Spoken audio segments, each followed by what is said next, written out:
골로새서 3장 15절에서 17절까지 말씀 우리 보겠습니다. 신약성경 골로새서 3장 15절에서 17절까지 말씀입니다. 찾으신 줄 알고 우리 함께 읽도록 하겠습니다. 그리스도의 평강이 너희 마음을 주장하게 하라. 너희는 평강을 위하여 한 몸으로 부르심을 받았나니 너희는 또한 감사하는 자가 되라. 그리스도의 말씀이 너희 속에 풍성히 거하여 모든 지혜로 피차 가르치며 권면하고 시와 찬송과 신령한 노래를 부르며 감사하는 마음으로 하나님을 찬양하고 또 무엇을 하든지 말에나 일에나 다 주 예수의 이름으로 하고 그를 힘입어 하나님 아버지께 감사하라. 아멘. 저는 오늘 감사하는 자, 감사의 성도라는 제목으로 하나님 말씀을 나누기를 소원합니다. 우리 한번 먼저 옆에 계신 분들과 우리 인사하도록 하겠습니다. 잘 오셨습니다. 잘 오셨습니다. 네, 우리 한 번 더 인사하실 텐데요. 감사하는 자가 됩시다. 이렇게 인사할까요? 감사하는 자가 됩시다. 감사하세요. 예. 어떤 분이 크게 웃으셨는데요. 사회학자들이요, 이 인간이 살아가는데 가장 큰 힘이 무엇인가라는 것을 조사해봤다고 합니다. 사회학자들이 조사해보니까 결과가 나왔는데요. 그것을 무엇이라고 표현했냐면 희망이라고 하더라고요. 희망. 가장 큰 힘은 희망이었다. 왜냐하면요, 세계 2차 대전 아시죠? 세계 2차 대전이 일어나고 이제 수용소가 있었는데요. 아우슈비츠 수용소 들어보셨죠? 예, 그 독일이 이제 유대인들을 이제 감금하고 또 많은 피를 흘리게 했었던 그런 일들이 있었던 장소인데요. 그곳에서도 사람이 살아남을 수 있는 그 비결은 바로 희망이었다라고 합니다. 희망이 있어서 그 수용소에서도 사람이 살아났었다라고 하는 것이죠. 빅터 프랭크라는 사람이 있습니다. 빅터 프랭크라는 사람은 과거에 이 수용소에 있던 사람이었습니다. 이 수용소에 있었는데 하루는 같은 이 포로에 옷을 이제 정리하던 중에 주머니 안에 어떤 쪽지를 발견했다라고 합니다. 이 쪽지를 발견하고 그 쪽지를 펴서 읽어보니까 거기에 무엇이 적혀 있었냐면 무엇이 적혀 있었을까요? 예, 말씀이 적혀 있었습니다. 신명기 이제 6장의 말씀인데요. 신명기 6장 4절과 5절 말씀. 우리가 잘 아는 말씀인데 제가 한번 읽어드리겠습니다. 이스라엘아 들으라. 우리 하나님은 오직 유일한 여호와시니 너는 마음을 다하고 뜻을 다하고 힘을 다하여 주 너의 하나님을 사랑하라. 라는 그 말씀이 그 종이 쪽지에 적혀 있었다라고 합니다. 우리는 지금 그 말씀을 보면 하나님 말씀이구나 이렇게 생각하고 그 말씀으로 이제 은혜를 받기도 하지만 우리는 그냥 가볍게 지나갈 수 있는 말씀인데요. 이 프랭크가 이 말씀을 보면서 눈물을 흘렸다고 합니다. 눈물을 흘리고 처음으로 그 수용소 안에서 그에게 감사가 터져 나왔다라고 합니다. 감사가 나왔고 그리고 마음속에 희망이 생기면서 못 먹던 음식도 먹고 결국 살아나올 수 있게 되었다라고 그렇게 스스로 고백을 하는 것이 있습니다. 후에 그 사람이요 무엇을 개발했냐면 로고테라피라는 걸 개발했습니다. 로고테라피가 뭐냐면 로고스와 테라피가 합쳐진 단어예요. 그러니까 로고스라는 것은 말씀이라는 단어고 테라피는 뭐죠? 치료라는 거죠. 그럼 무엇으로 치료하는 거예요? 말씀으로 치료하는 것. 좌절과 혼란에 많은 사람들이 방황하는 그런 사람들을 치료했었던 그러한 방법이 오늘 로고 테라피였다라는 거예요. 특별히 이 사람이 신경증으로 이제 고생하는 사람들을 이것으로 치료를 했다라고 합니다. 그러면서 점점 이 이론이 발전되어 가기 시작했습니다. 이 이야기는 우리들에게 무엇을 이야기해 주는 것 같습니까? 희망이 있다. 근데 희망은 어디에서 옵니까? 말씀 안에서 우리의 희망을 발견할 수 있다 라는 것이죠.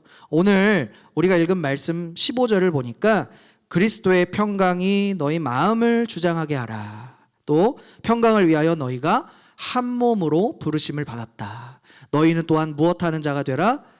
감사하는 자가 되라. 우리가 첫 번째로 살펴볼 것은 감사할 때 주님이 주시는 평강이 있다라는 겁니다. 감사할 때 평안이 있습니다. 믿으십니까? 예수님께서 감사하는 사람의 그 마음속에 무엇을 채워주시기를 원하시냐면 평강을 채워주시기를 원하신다라는 거예요. 그래서 사도 바울이 이 골로새서를 옥중에서 쓰면서도 감사하는 자가 되라, 감사하는 자가 되라 라고 계속하여 말하고 있는 것입니다. 전 세계에 많은 부자들이 있습니다. 그 중에서도 빌 게이츠라고 들어보셨나요? 들어보셨죠? 이 빌 게이츠라는 사람이 이제 고등학교에 갔다고 합니다. 고등학교에 가서 그 고등학생들에게 인생의 충고들을 해주었대요. 몇 가지 충고들을 해주었는데 한번 잘 들어보세요. 첫째, 인생이란 원래 공평하지 못합니다. 그런 현실에 대해서 불평할 생각하지 말고 받아들이시기 바랍니다. 아멘이신가요? 두 번째, 세상은 당신이 무엇을 생각하든 상관하지 않습니다. 세상은 여러분들이 무엇인가를 성취해서 보여줄 것을 원하고 있습니다. 세 번째, 대학 교육을 받지 않는 상태에서 연봉이 4만 달러가 될 것이라고는 지금으로 바꿔보면 한 4,200만 원 좀 넘겠죠. 상상도 하지 마십시오. 네 번째, 학교에 선생님이 까다롭다고 생각되십니까? 사회에 나와서 직장 상사의 진짜 까다로운 맛을 한번 느껴보십시오. 햄버거 패스트푸드점에서 일하는 것을 수치스럽게 생각하지 마십시오. 여러분의 할아버지는 그 일을 기회라고 말하였습니다. 자신의 인생을 스스로 망치고 있으면서 부모님 탓을 하지 마십시오. 불평만 일삼을 것이 아니라 잘못한 것에서 교훈을 얻으십시오. 이렇게 충고를 했다고 합니다. 여러 가지 고생을 많이 해본 것 같아요. 빌 게이츠는요. 많이 해봤는데 이야기하고자 하는 것은 무엇입니까? 처음부터 끝까지 불평해봐야 소용이 있다 없다? 없다라고 합니다. 불평하지 말고 뭔가 계속 하라고 충고하고 있는 것 같습니다. 그런데요, 예수님은 뭐라고 말씀하십니까? 예수님은 불평하지 말라라고 말씀하시는 것이 아니라 오히려 감사하라 라고 말씀하십니다. 무엇하라? 감사하라. 우리는 지금 무엇으로, 또 우리는 어떤 마음으로 우리의 마음을, 우리의 생각을 주장하고 살아가고 계십니까? 우리의 마음을 무엇으로 채워가며 살아가고 계십니까? 어느 한 집사님의 이야기가 있습니다. 살면서 전혀 아픈 줄 몰랐다가 건강 진단을 받아보고 간이 굉장히 안 좋아진 것을 알게 되었고 좀 안 좋은 선고를 받았다라고 합니다. 그래서 찾아가 보니 울면서 얘기합니다. 목사님 너무 억울하고 분합니다. 이렇게 죽는 것을 내가 알았으면 이렇게 살지 않았을 텐데 너무 억울합니다. 목사님. 그러자 목사님이 권면해 주셨어요. 하나님께서는 집사님을 너무너무 사랑하십니다. 예수님을 믿고 감사하고 또 찬송하십시오. 그 다음에 또 찾아갔대요. 찾아갔는데 변해 있더라는 겁니다. 목사님, 저는 감사할 뿐입니다. 예수님께서는 그래도 기회를 주셔서 기도하게 하시고 말씀 보고 예배할 수 있도록 해주셨습니다. 이제는 감사합니다. 병원에서 이런 경우는 처음 봤다고 합니다. 그래서 어떻게 되었는지, 이 결과가 어떻게 나왔는지는 잘 모르겠다고 의사 선생님도 얘기하더랍니다.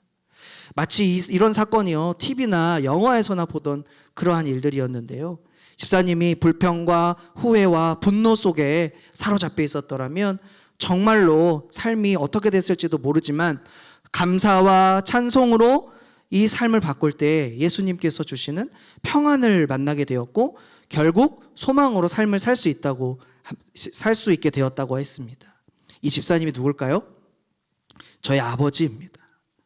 네, 저희 아버지 얘기예요. 죽었다가 살아났다고 어머님은 이야기하셨습니다. 맨날.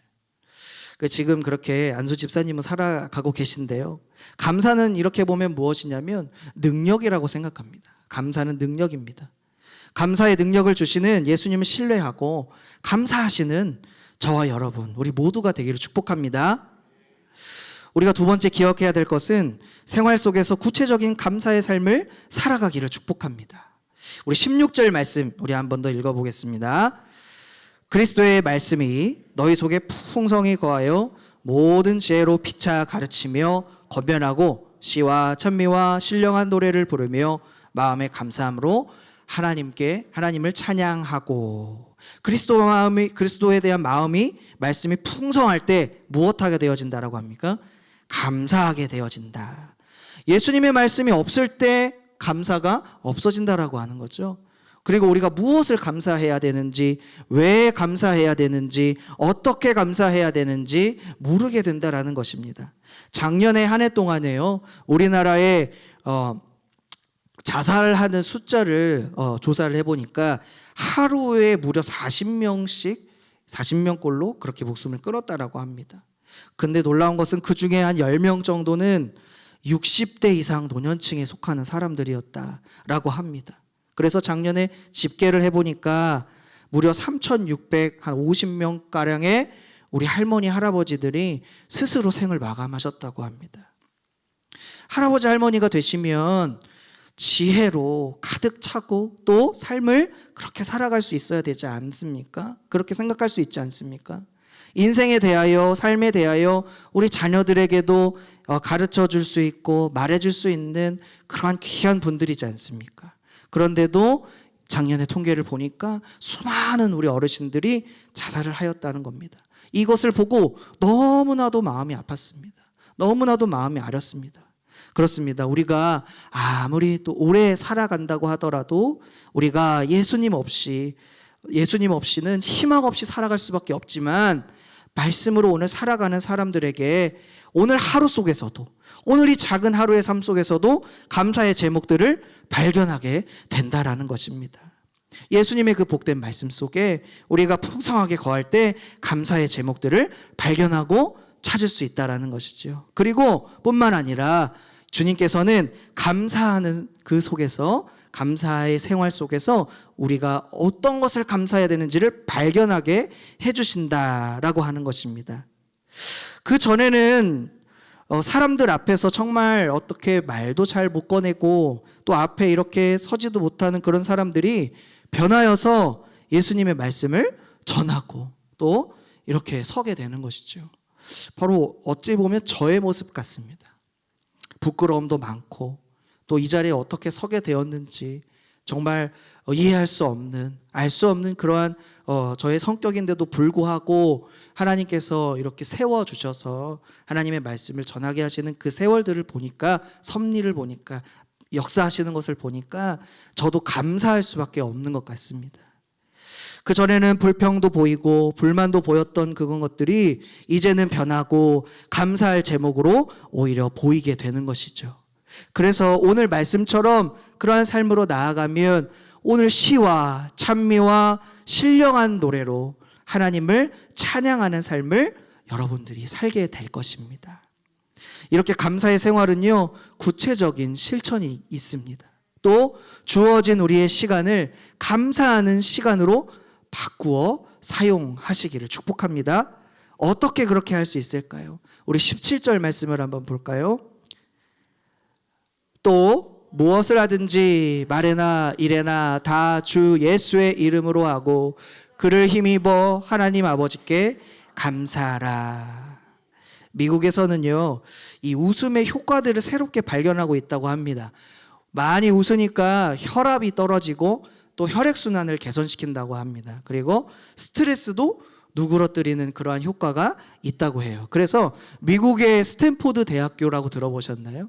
스탠포드 대학교의 한 박사님은 한 번 웃으면 에어로빅을 한 5분 동안 하는 것과 같다, 이렇게 얘기했고, 그럼 20분 동안 웃으면 3분 동안 우리가 격렬하게 노를 젓는 것 같은, 격렬하게 운동하는 것과 같다, 이렇게 말합니다. 그런데 여기서 중요한 것은 무엇입니까? 우리가 삶을 살면서 웃으려고 노력도 한다라는 거예요. 웃으려고 노력합니다. 근데 우리는 언제 주로 웃습니까? 우리 권사님, 집사님, 장로님들 언제 주로 웃습니까? 즐거울 때요. 예. 우리가 개그맨들 나오면 TV에 개그맨들 보면 웃기도 하죠. 그렇죠? 그리고 웃음 전문가들이 나와서 강사가 나오면 어떤 강의를 통해서 웃기도 하고, 친구들을 만나면 웃기도 하고, 가족 사진들을 보면 또 흐뭇해서 웃기도 합니다. 그렇게 웃으면 어떻게 됩니까? 우리의 스트레스나 화가 잠재워지는 그러한 효과를 우리에게 가져다 준다라는 거죠. 그렇게 해서 웃을 일을 찾아서 웃었더니 생활에 어떻습니까? 긍정적인 효과도 있고 건강을 되찾았더라 하는 그러한 이야기도 있는 것이죠. 자, 그러면 우리는 생활 속에서 그러면 감사하려고 얼마나 애쓰셨습니까? 감사하려고 얼마나 노력하셨습니까? 감사하려고 사람을 찾아다니고, 감사하려고 어떤 기회를 만들고, 어떻게 해서든 감사하려고 했던 적이 있으십니까? 사도 바울은 권면하죠. 무엇을 하든지, 어떤 일을 하든지, 어떤 말을 하든지 예수의 이름으로 하고 예수를 힘입어 하나님께 감사의 생활을 하자라는 것이죠. 한 번은 제가 신방을 가면서 알게 된 이야기입니다. 한 권사님이 이제 계단을 올라가고 있는데 비명을 지르는 거예요. 주여 주여 하면서, 주여 주여 하면서 막 비명을 지르는 거예요. 나중에 그분이 고백을 하시더라고요. 목사님, 제가 관절염이 있어서 계단을 오르내리는데 너무 힘들어서 죽겠습니다. 너무 힘들어요.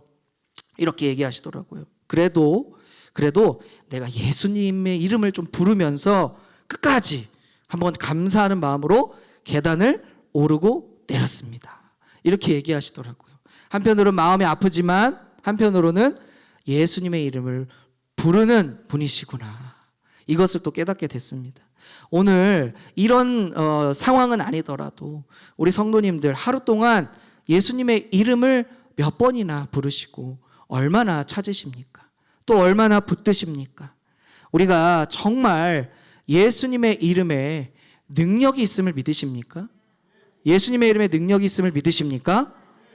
예수님의 이름을 부르면 부를수록 더욱 감사할 수 있음에 감사하시고, 그 말씀 가운데 그 이름을 더욱 믿기를 축복합니다. 감사할 것이 도저히 떠오르지 않습니까?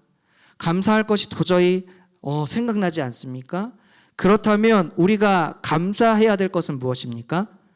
예수님의 이름을 주신 것, 우리에게 구원과 전능과 우리에게 생명의 이름을 그 주신 것을 먼저 감사하시기를 축복합니다. 그래서 우리 삶에 감사가 안 보여도 우리에게 더욱 너무나도 큰 감사를 주시지 않았습니까? 바로 예수 그리스도의 그 이름을 우리에게 주신 것을 감사하시길 축복합니다. 말씀을 한번 정리하고자 합니다. 미국의 뉴욕에 재활병원이 있었는데요, 이 재활병원에 다음과 같은 글이 있었다고 합니다. 제가 한번 읽어드리겠습니다. 큰 일을 이루기 위해서 힘을 달라고 하나님께 기도했더니 겸손을 배우라고 연약함을 주셨습니다. 많은 일을 하려고 건강을 구했더니 보다 가치 있는 일을 하라고 질병을 주셨습니다. 행복해지고 싶어서 부유함을 구했더니 지혜로워지라고 가난을 주셨습니다. 세상 사람들의 칭찬을 받고자 성공을 구했더니 뽐내지 말라고 실패를 주셨습니다. 풍요로운 삶을 누릴 수 있도록 모든 것을 달라고 기도했더니 모든 것을 누릴 수 있는 삶 그 자체를 선물로 주셨습니다. 구한 것 하나도 주어지지 않은 줄 알았는데 내 소원 모두를 들어주셨습니다. 하나님의 뜻을 따르지 못한 삶이었지만 미처 표현 못한 기도까지도 모두 들어주셨습니다. 나는 가장 많은 축복을 받은 사람입니다. 그렇습니다. 감사는 현재 나의 있는 모습 그대로를 먼저 받아들이고 거기에 두신 하나님의 은혜를 깨닫는 데부터 시작됩니다. 연약한 중에 하나님은 오히려 겸손을 배우도록 하시고 또 그 하나님을 감사하며 오히려 질병 중에 보다 가치 있는 일을 하라고 하시는 하나님께 더 감사하고, 또한 가난 중에 지혜를 배우도록 하신 하나님께 감사하시는 우리 모두가 되시기를 예수님의 이름으로 축복합니다.